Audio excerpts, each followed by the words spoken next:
Okay, today we are looking at the Two Rock Vintage Deluxe, where we're going to take a closer look than I did in the first video, which was just a complete sort of first play video. Now, this is the sort of like boring video that needs to exist about amps. You know, basically I'm going to take you through various settings with one guitar so you can see what difference it makes, right? If I'm looking to buy an amp, I want to find a video like this, even though I don't actually personally want to make a video like this. It's not very sort of creative, but it needs to be done, right? So if you're interested in this amp, I hope you sit through this because I'm going to take you through, you know, there's various switches on the amp. I'm going to take you through a few different gain settings. There's a couple of knobs on the back. You know, I'm going to show you how loud and quiet it is, all of those things with just this one Strat. But don't worry, there's going to be loads of videos where I use different guitars, where I use the amp in a more sort of creative setting to the way I would actually set it. I will do it with, you know, a semi-hollow guitar, a Les Paul, a Telecaster, and etc., right? So, yeah, I hope you sort of follow along as we discover what this amp does, and this is just the first step in that. So let's just start by setting all the EQ and the gain at sort of midday. I'll set the master a bit lower than that so it's not stupidly loud, and the reverb a bit lower. The reverb and tone stack knobs on the back of the amp also at midday, the presence at midday, and none of the switches up, so none of them engaged. So just basically as flat sort of setting.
Okay, so as we go along, I'm going to tell you how it feels to play the amp in like sort of different settings. So in that, what, you know, like sort of vanilla setting, you know, medium gain, none of the switches up, just the EQ set as it is, not too much reverb, no tremolo, right? That feels a bit like playing a blackface Fender amp when it's not at its sweetest point. You know how people say, you know, you need to get one of those amps to 6? Well, this would feel like 3. So it's snappy, it's not too difficult to play. This is not a sterile amp. It doesn't have that difficult thing that some of the Two Rock amps are known for, especially like say the TS1 or the Traditional Clean.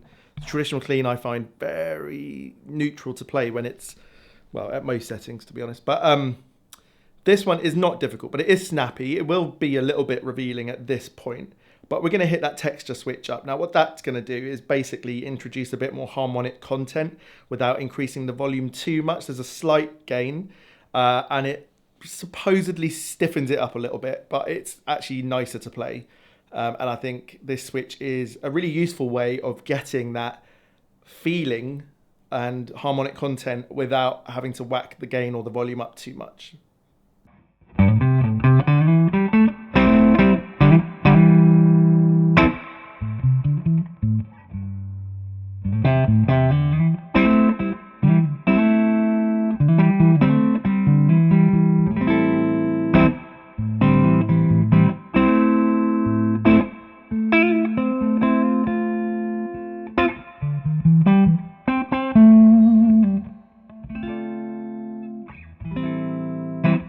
Texture down, texture up.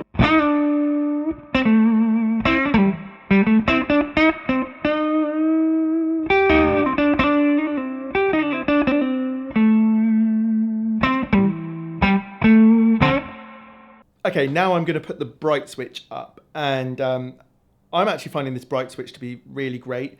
Now, unlike most of the other Two Rock amps, you don't have the mid and the sort of deep or bass boost switches, but you have got the bright one. But I'm finding this bright one to be incredibly usable. So unlike a bright switch on a normal Fender amp or the ones on some of the other Two Rocks, it doesn't seem to do the overly spiky thing. It doesn't seem to just be catching those top end notes and then sort of brightening those too much. You know that you can have an issue with those bright switches depending on what guitar and how you set everything up. But with this one, I'm finding it just lifts everything, and I'm almost wanting to keep it on all the time. It feels like I can sort of feel the whole dynamics change a little bit for the better. And if a guitar is dark, this black Strat is a reasonably darker Strat than some. It just lifts the whole thing and makes the amp feel nicer to play, actually. It gives it a little bit more, and more sparkle as well if you're clean, and a bit more of that upper mid harmonic sort of overdrive feel, when you've got it more pushed.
So another thing this has on the front is this tone stack switch, which you're going to hear in a second. When you put that up, you bypass the tone stack on the front, your standard EQ controls, and then there's a control on the back of the amp.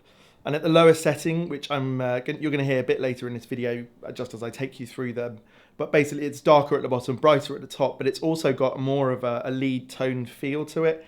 It can be quite woolly at the lower end, or it just sort of builds up into a bit more of a sort of smoother lead tone at the top.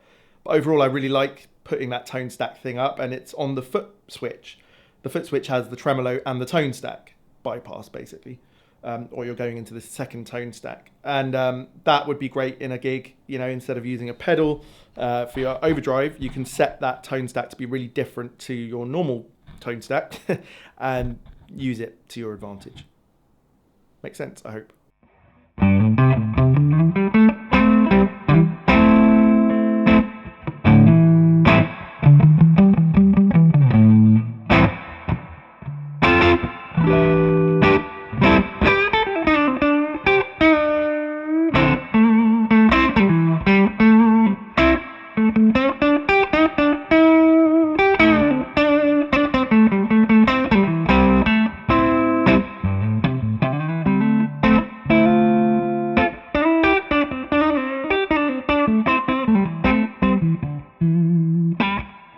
Okay, so now you're going to hear the amp with the tone stack up and the texture up. And then after that, I'm going to add in the bright as well. And I honestly think for a lot of Strat players especially, I've not investigated with all the different types of guitars yet, but I have with Strats a bit more. For a lot of Strat players, this is going to be a really cool place to be on this 6v6 amp.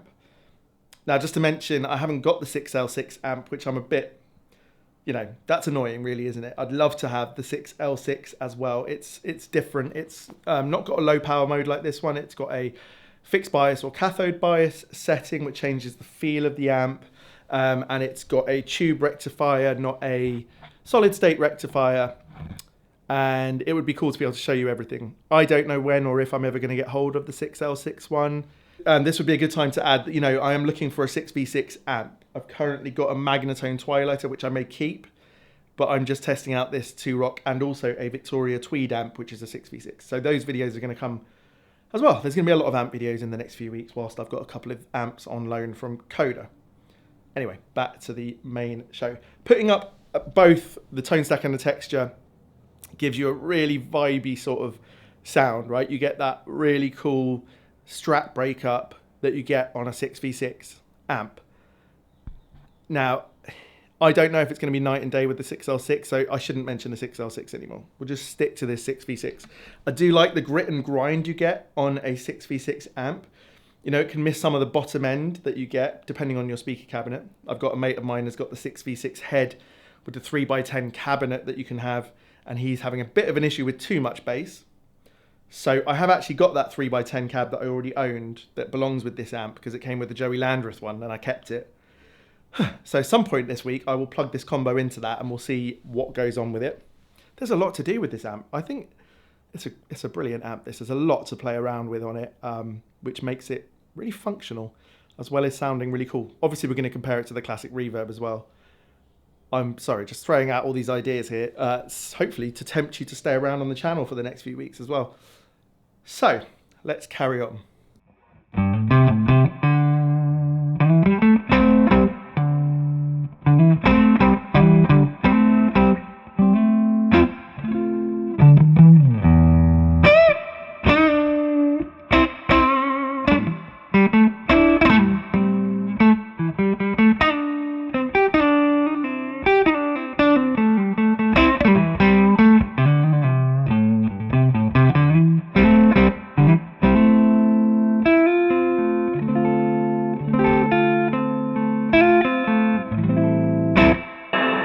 Now the bright up.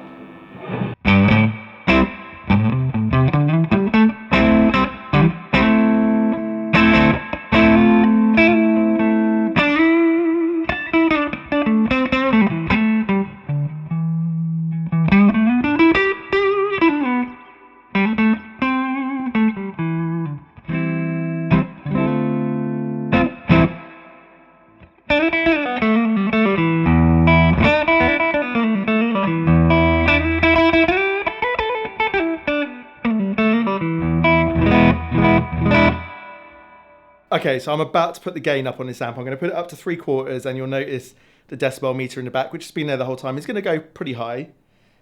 But doesn't it sound good? This is the sort of organic breakup of an amp that I want, right? I've had issues with some amps where the breakup is too harsh, but something they've got so right in this is the character of the gain and also the speaker, I think, because one thing I've noticed, whether I'll be able to capture it on video this time or another time, is when you have this amp playing at low volume, and I mean, like yesterday when I first got the amp, I was playing it with my mate Stuart at his house and we turned it down as far as it would go, and so it was doing like 78 to 82 decibels in his living room, and yet it still felt like an amp that was doing what it wanted to do, that it would do loud, but just at a low volume, which that is not something I find in most amps. These have the best master volume ever. Most of the 2-Rock amps do. This one in particular seems to keep the soft character of the overdrive through the speaker, which you normally feel like the speaker just doesn't do anything when the volume's too low. But in this one, you still get that lovely organic overdrive character with the volume low. And I know that's really important to a lot of people. And knowing it will do it at that low of a volume, it will also do it in that sort of 90 to 95 decibel range, which is probably a sweet spot for a lot of people, whether they're at home or at small gigs. So in that sense, I think this amp it's going to be it's a bit of a game changer, I think. Because the other 2-Rock amps, their gain characteristic is more in a modern way. And when we do the comparison with the classic Reverb, we'll hear the difference in them. I know I've got the big 100-watt one now, but I used to have the 40 watts, so at least I can talk about that. Yeah. So, yeah, this amp, the more I'm listening to it back in the recording, the more it's reminding me how special this amp actually is. Like, you can take it for granted that 2-Rock are going to produce a great amp, but I'm starting to think about all the amps I've owned and all the way that they've played and the things that have frustrated me and how this is dealing with those things. Okay, let's put the gain up to 3/4. I'm going to put the master down a little bit.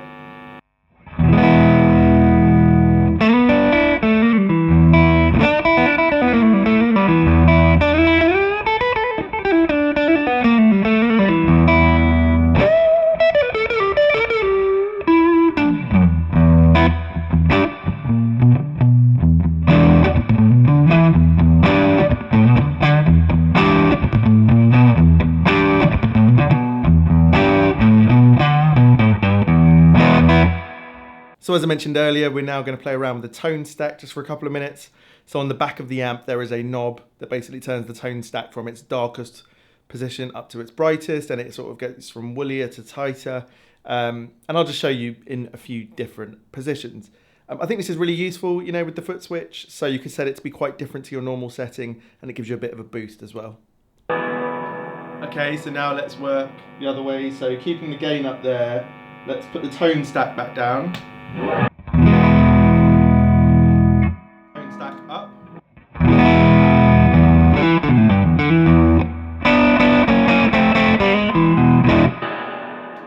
it down again.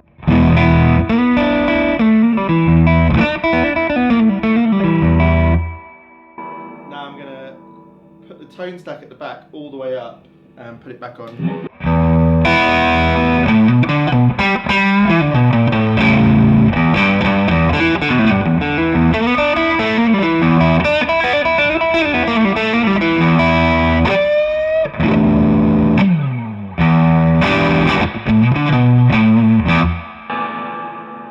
Okay, I'm going to put the tone stack at the back all the way down.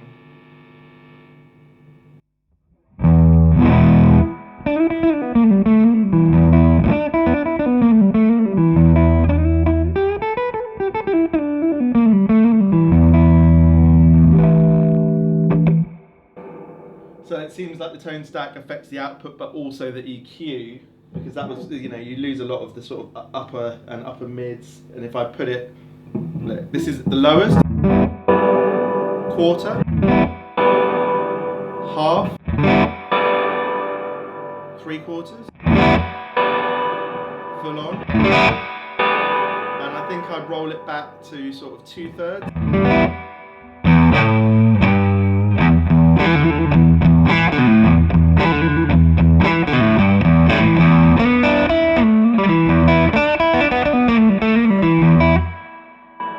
And now tone stack thing down again. Okay, so now we're really in the nitty gritty, and rather than butting in all the time, I'm going to let the last, you know, bits of demo just sort of play out for you. I'll be showing you what I'm doing. I'm doing things like increasing the gain, lowering the master, increasing the gain, taking all the mids out, putting a lot of mids in, just generally playing around with the settings so you can get the fullest idea you can. You know, I can't literally do everything on this amp, but I think I'm doing enough to show you how flexible it is in any situation. Obviously, over the next couple of weeks, when we compare it to other amps, you'll see even more, but it won't be as sort of like nitty gritty as this. It'll be more relevant to a specific thing. I am going to leave showing you anything about the reverb too when I compare this to the classic reverb. I'll leave it for that video, so we just don't go on and on and on in this one. But there is a reverb knob on the back and the front, and I'll explain that in that video. So look, I'll just come back up at the end and give you my final thoughts on this. Now, bright switch down.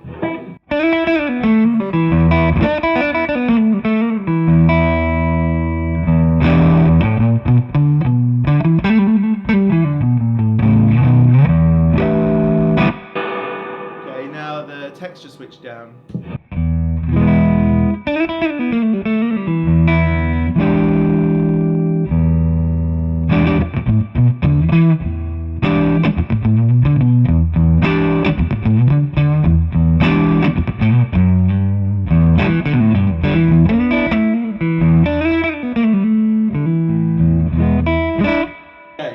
Now gain to 1/4 or 9 o'clock, master at 11 o'clock.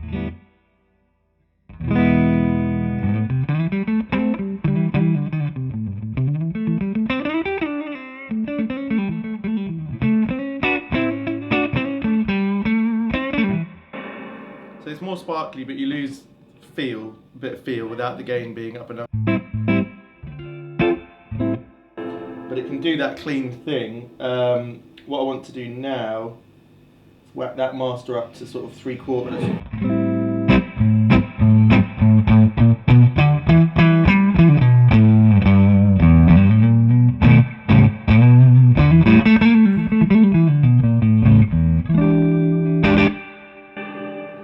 Okay, pull the master back now to as low as it will go.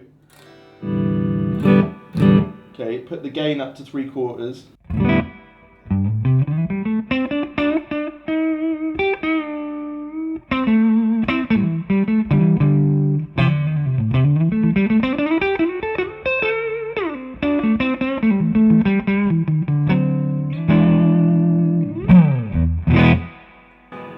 lower the output to the half.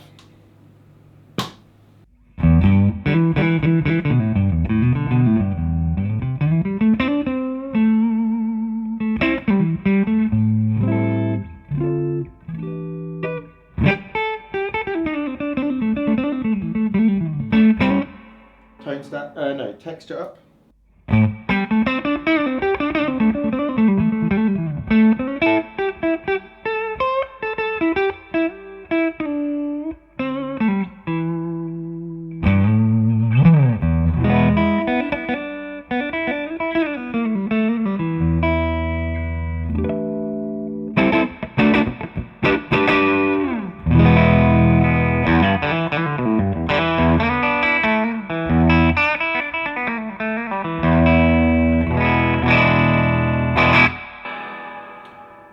Okay, brightness, texture and tone stack.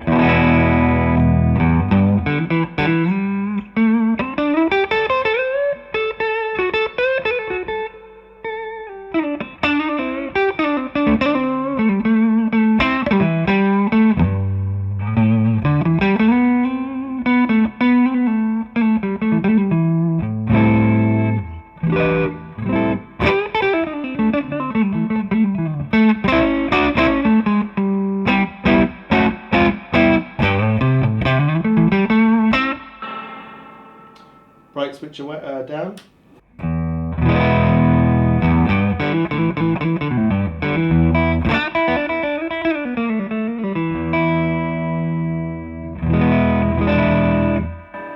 Okay, going back to halfway.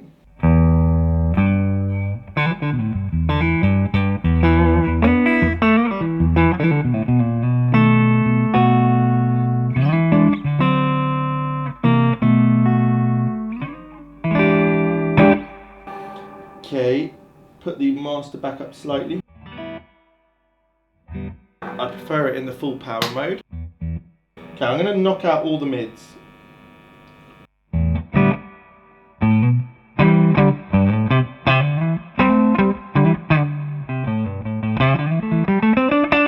So take the tone set back.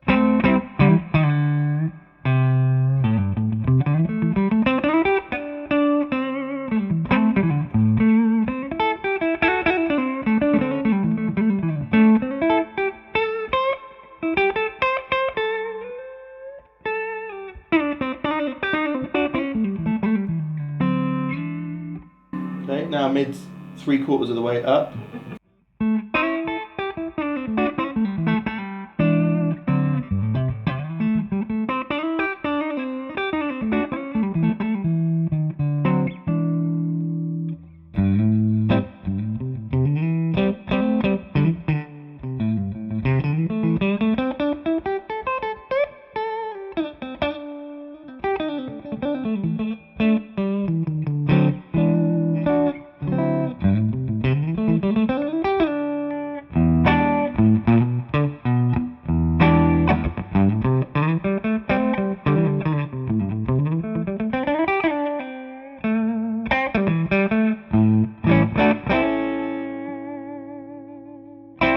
So Two-Rock have managed to straddle that line between letting the amp be as versatile as possible whilst also giving it a great character. So you can get real sort of platform amps which will allow you to tweak around with lots of EQ stuff and gain, but will be more sterile. But what I think this one does is it does feel like an old style 6v6 amp. It sort of overdrives in that natural way. It sounds older than the other Two-Rock amps do. And at the same time, it still has that modern architecture to it that allows you to fit into the situation. I mean, yesterday I put out a short video of me playing a guitar at really low volumes on here that was, I mean, it's amazing how low. And I think a couple of people in the comments misunderstood, you know, oh, an amp this expensive should be good at that. Well, that's not the point though, is it? You know, it doesn't matter how much you're spending on an amp. Not every $5,000 amp is going to be good at all the same things. They all have different uses. So that video is showing you what the purpose of this amp is, right? It's not there to be the big 100-watt amp. It's there to be a vintage character amp. It's there to be as flexible as possible whilst doing that. And the fact that you can have the master volume so low whilst keeping all the character of the amp is incredible. It doesn't matter how much it costs. I mean, I played 3.5 grand amps that can't do it anywhere near as well. You know, this is 5 grand, admittedly, but it's doing it better than other 5 grand amps I've played as well. I do find comments funny sometimes, I've got to say, completely missing the point quite often, but anyway. So yeah, that's it really on this one. I hope that that's given you some more insight into the amp. I hope it hasn't been too boring. I try and just show you as much as I can in this amount of time. So yeah, I think I need a rest now before I make the next video. Enjoy the rest of your weekend. Cheers.